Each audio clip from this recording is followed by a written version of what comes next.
It is deeply flawed. This woman has quite the story to tell. It's a circus. For the past 5 years, she has seen the inner workings of Pennsylvania's most funded, yet most secretive department, public welfare.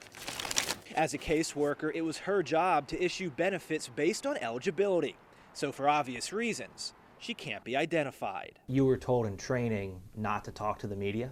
Oh my goodness, yes. Why do you think that is? Oh, they just don't want the details of what goes on getting out. Details like this. The people that have worked there forever will tell you things like, just close your eyes and authorize, and when in doubt, give it out. After college, this PA native wanted to give back by helping people get back onto their feet. But she quickly got frustrated by a deep-rooted culture she didn't expect. Programs are supposed to create self-sufficiency, but the way that everything is set up, it just enables the complete opposite. Now she's had enough, quit her job, and is blowing the whistle, saying what's really happening to your tax dollars. There's only so much of this you can take. At $11 billion a year, Pennsylvania spends 40% of its budget just on public welfare.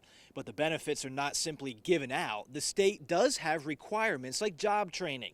But our whistleblower says the rules are not enforced and information is not checked for truth.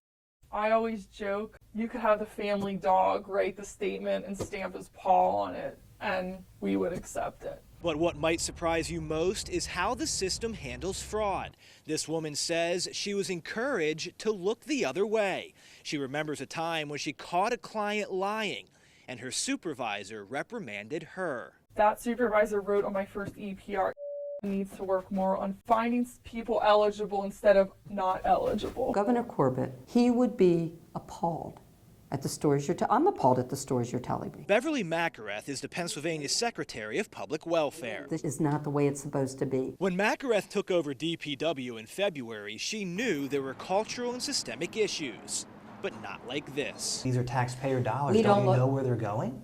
We can't look at every case. We don't look at every case. We look at trends. And it's not hard to see why. At 17,000 employees, DPW is larger than many Fortune 500 companies, and it distributes assistance to 2.8 million Pennsylvanians. These 14 states don't even have that many people. Makareth says with numbers that large, waste, fraud, and abuse oftentimes goes undetected. Does that surprise you?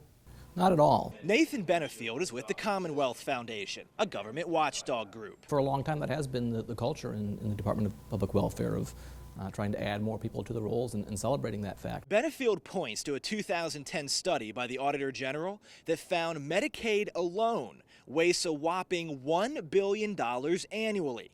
The AG found 15% of all payments are in error. You've got to change the culture there of waste, fraud, and abuse, because that is taking money out of the pockets of taxpayers and even risking the social safety net for those who truly need it. We want our staff to ensure that the people that are entitled to the benefits get them, and the people that are not don't, period. But remember our whistleblower?